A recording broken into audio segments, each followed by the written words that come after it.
일단 제가 IT 기업의 종사자의 입장으로서 인터넷 전문을 갔을 때 좀 유사한 모델이 하나 떠오르더라고요. 다들 아실지 모르겠는데 MNO와 MVNO의 관계가 은행과 인터넷 전문의 관계가 비슷하지 않았나 생각이 들었습니다.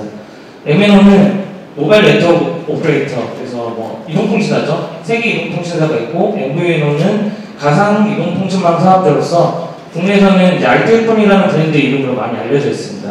그래서 보면은 MNO에서 망을 임대를 해서 그 망을 중심으로 해서 단말기를 가져오고 콘텐츠까지 소싱을 해서 이제 고객들한테 판매를 하는 거죠.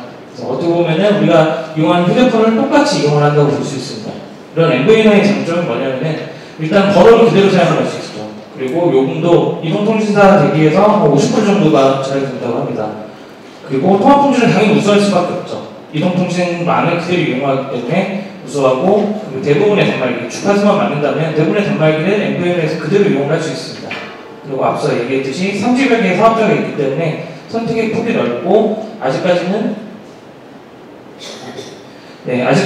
그 정부에서 많은 지원을 하고 있습니다. 그렇기 때문에 전파 이용료도 면제를 받고 있고요. 통신사에서도 많이 지원을 해주고 있기 때문에 상당히 장점들이 많이 있습니다.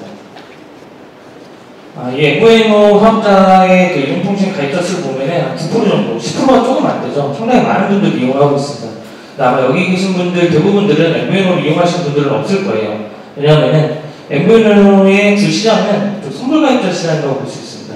전체 가입자 중에 한 40%가 넘는 인원들이 바로 선불 가입자 수를 갖고 있기 때문에 많은 분들이 아직까지는 그 후불 이용자들을 이용을 하고 있지 않고요.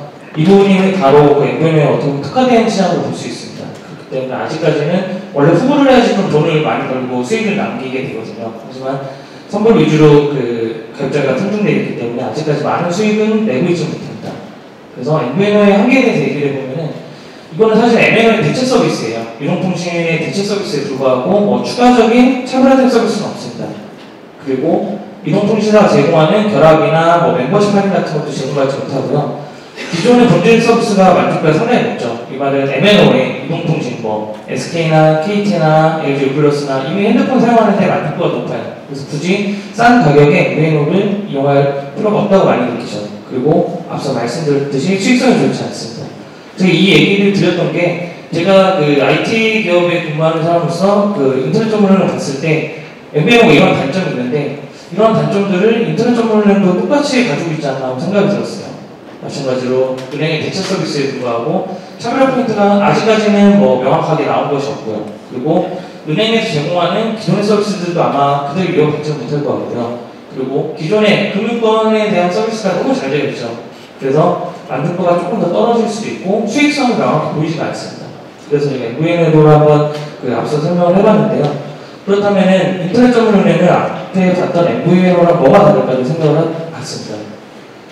인터넷 전문은행은 지금 그 지분율 제한이 있기 때문에 협업 구조로밖에 갈 수가 없죠. 그래서 인터넷 전문은행 위에 통신사나 유통사, 제조사, 포털사, SNS 기업 등 다양한 기업들이 같이 모여서 서비스를 할 수밖에 없습니다. 그래서 서비스를 오히려 좀 더 차별화된 서비스를 다양하게 제공할 수 있다고 생각이 들고요. 인터넷 전문은행이 도입이 되면서 이제 금융위원회에서 가져온 자료인데 이러한 기대 효과가 있다고 합니다. 하지만 자세히 살펴보면은 계좌 개설이나 결제나 자산관리 서비스 같은 거는 크게 메리트가 없죠. 계좌 개설 같은 경우는 우리가 살면서 그 계좌를 개설하기 위해서 은행을 얼마나 방문을 할까요? 기껏해야 몇 번 되지 않습니다. 모바일로 한다고 해도 크게 편의를 느낄 수 없고요. 결제는 요즘 워낙 다양하죠. 그리고 자산관리도 크게 메리트가 느껴지진 않아요. 그렇다면 남은 거는 이제 대출 쪽이 그나마 좀 메리트가 있다고 볼 수 있는데요. 대출에 관련돼서 서비스를 보시면은 일단은 지난해 말 기준으로 봤을 때 개인 신용 등급별로 봤을 때 중금리 구간이 한 30% 정도 됩니다. 그래서 최근에 그 금융권에서 은행권에서 중금리 대상 고객들 위해서 다양한 대출 서비스를 선보이고 있죠. 대표적인 게 우리은행에서 하고 있는 뮤비뱅크인데, 뮤비뱅크는 제가 알기로는 출시한 지 얼마 안 돼가지고 140명의 대출을 해줬고, 그리고 액수도 꽤 커서 한 달 만에 100억을 돌파했다고 알고 있습니다. 명확히 따져서 얘기하자면은 중금리의 그 고객들한테 대출을 해주는 거는 사실은 은행권 서비스가 확장됐다고밖에 볼 수는 없을 것 같아요. 어떻게 보면은 이 금융권에서 지금 하고 있는 서비스를 기존의 신용등급 기준으로 그 대출해주는 거를 조금 더 스펙트럼을 넓혔다라고 볼 수밖에 없을 것 같습니다. 그래서 이게 바로 인터넷점은행이 가야 될 대출 서비스라든가 이런 서비스로는 좀 보이진 않는데요. 그럼 인터넷점은행은 수익을 위해서 어떤 거를 해야 되냐라고 봤을 때 인터넷점은행은 수익을 위해서 데이터 기반의 플랫폼에서 수익을 얻을 수 있다고 생각을 합니다. 그 대표적인 게 빅데이터 기반의 이제 신용평가인데요. 하나하나 조금씩 살펴보면은 일단은 크레디테크라는 기업이 이제 독일계의 그 신용평가를 하는 기업이에요. 여기는 페이스북이나 아마존, 이베이 같은 계정에서 여러 가지 변수들을 가져와서 신용등급을 평가를 합니다. 조금 특이한 게 그 꼼꼼한 사람들은 대출 연체를 밀리지 않는다는 그런 마인드를 가지고 있어요. 그래서 약관 정보를 읽는 거에 대해서도 평가를 매기고 있어요. 우리 같은 경우는 약관이 나오게 되면 바로 오케이 하고 넘어가게 되잖아요. 그렇게 되면은 꼼꼼하게 읽어보지 않았다. 이런 사람들은 대출 연체할 확률이 높다고 해서 신용등급 정보를 깎습니다. 그래서 조금 그 독특한 기준이 있죠. 그리고 랜더라는 기업은 홍콩의 기업인데요. 여기는 SNS 계정 정보를 수집해서 신용평가를 합니다.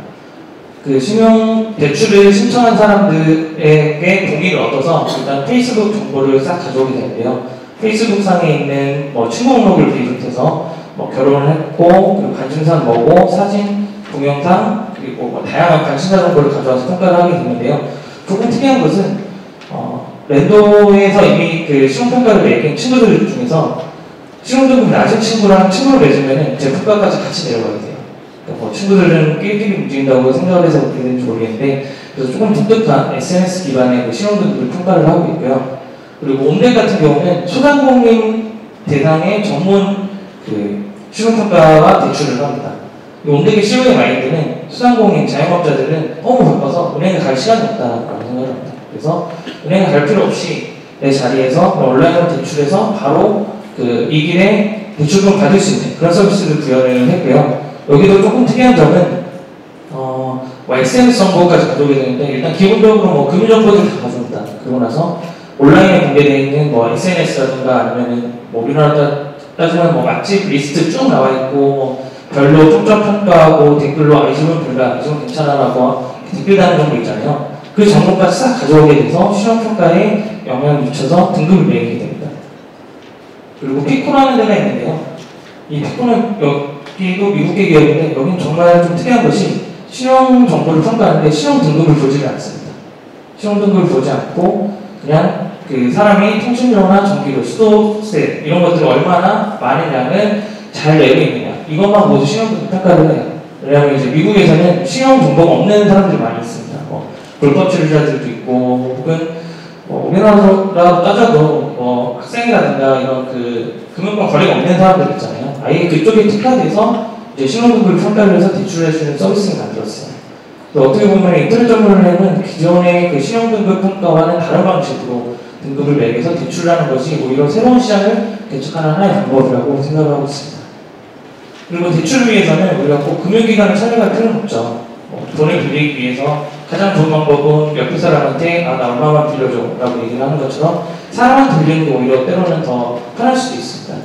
이런 걸 이제 플랫폼으로 구현한 게 이제 P2P 기반의 대출 상품인데요.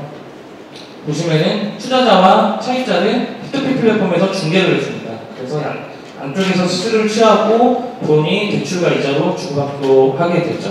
대부분 1에서 3% 정도의 플랫폼 그 수수료가 붙게 되는데요. 대표적인 기업이 이제 랜딩클럽이 있습니다. 랜딩클럽은 내가 대출 서류를 작성해서 랜딩클럽에 신청을 하게 되면은 얘네들이 이제 그 선정을 하게 돼요. 선별을 하는데 한 대략적으로 10% 정도가 선별된다고 알고 있습니다. 그래서 선별을 해서 올리게 되면은 내가 보고 이 사람한테 투자할 만하다. 그 투자를 하는데 소액 단위로 25달러 단위로 나눠서 투자를 할 수가 있어요. 그렇게 그 서비스가 되고 있고요. 이런 랜딩클럽 비슷한 게 바로 국내에 있는 8%라는 기업입니다. 8%는 의미는 이제 차입자로부터 8% 수수료를 받습니다. 그리고 투자자한테는 5%의 이제 이자율을 주고요. 나머지 3%는 이제 플랫폼 가는 형태로 서비스를 가져가고 있는데, 8%는 국내에서 이제 막 그 시작을 했다고 볼 수 있는데요. 좀 특이한 게 이번 달 초죠. 이번 달 초에 그 카시아를 하는 기업 소카에 3억 원의 투자금을 마련을 해줬어요.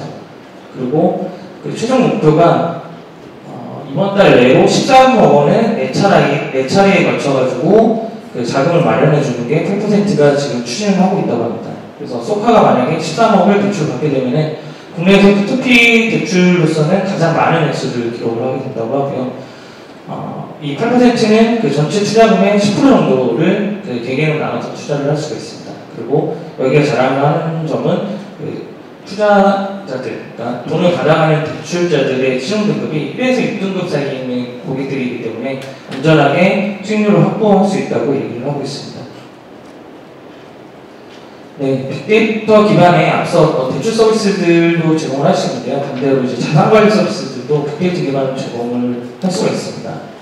요즘에는 대표적인 게 베터먼트라고 나와 있는데요. 로보 어드바이저라는 서비스로 컴퓨터 알고리즘을 통해서 수수료를 낮게 해서 고객들의 포트폴리오를 관리를 해주는 서비스예요. 일반적으로 자산관리 서비스가 1% 정도의 수수료가 나가는 것으로 알고 있는데요. 이런 그 로보 어드바이저를 이용한 서비스들은 수수료가 0.15% 정도로 알고 있습니다. 0.15%가 된다는 것은 0.85%만큼의 수익률이 높아진다는 거죠. 그렇기 때문에 이런 베터먼트 같은 그 로보 어드바이저 서비스들이 많이 늘어나고 있는데요. 고객의 자산 상태에 맞춰서 포트폴리오를 제시한다 이렇게 나와 있고요. 그리고 철저하게 온라인 서비스를 지향을 하고 있어요. 오프라인은 아무래도 운영 인력이 들어가다 보니까는 비용이 더 증가를 하게 되죠. 그래서 베터먼트 쪽이 밝힌 바로는 자기네들 플랫폼에 오가하는 애들의 비율을 보면 60% 정도가 모바일로 접속을 하고 있다고 합니다. 그리고 유사한 곳이 퍼스널 캐피탈이라는 곳이 있는데요. 여기는 조금 독특한 게 자산관리 서비스를 무료로 제공을 하고 있어요. 수수료를 많이 받지 않고 앱이나 모바일 앱을 통해서 간단한 자산관리들을 제공을 하고 있습니다. 대신에 조금 더 그 타이트하다고 하니까 조금 더 그 정확한 자산관리를 받으려면 프리미엄 서비스를 가입을 해라 라고 해서 그 서비스를 제공을 하고 있습니다. 그리고 수익을 얻기 위해서 여러 가지 방법이 있는데 캡틴 마켓을 통해서도 수익을 확보할 수가 있죠. 인터넷 전문은행들은 아무래도 그 해외 인터넷 전문은행들은 대부분 모기업들이 있기 때문에 이런 형태까지 가능합니다. 그래서 스칸디아 그 같은 경우는 보면은 모기업이 스칸디아 보험회사예요. 그래서 보험 고객의 만기 보험 금액을 빠져나가지 않고 안에서 묶어두기 위한 방안을 생각을 하다가 인터넷 전문은행은 출시를 했습니다. 그래서 이 그 금액을 가지고 뭔가 대출도 해주고 그리고 그 외에 다른 보험사 상품까지 취급하면서 보험 배정 역할까지 수행을 하고 있고요. 이 그 스칸디아 뱅크는 그 인근에 있는 뭐 덴마크라든가 아니면은 뭐 노르웨이, 덴마크 이쪽 스칸디나 지방을 해서 그 전체적으로 출범을 하고 있어요. 같이 서비스가 진출하면서 좀 더 안정되게 그 수익을 확보하고 있고요. 알리뱅크 같은 경우는 좀 많이 아실 것 같은데 이제 GM의 계열사죠. 미국의 인터넷 은행에서 2위인데요. 여기는 그 GM 자동차 보유 고객을 대상으로 그들이 관심을 가질 만한 상품을 그 판매하면서 이제 서비스를 유지하고 있습니다. 아무래도 전신이 자동차 할부 금융 회사였던 만큼 자동차 할부 금융에만 주력을 하고 있어요. 뭐 주택담보 대출이라든가 이런 건 아예 서비스를 제공하고 있지 않습니다.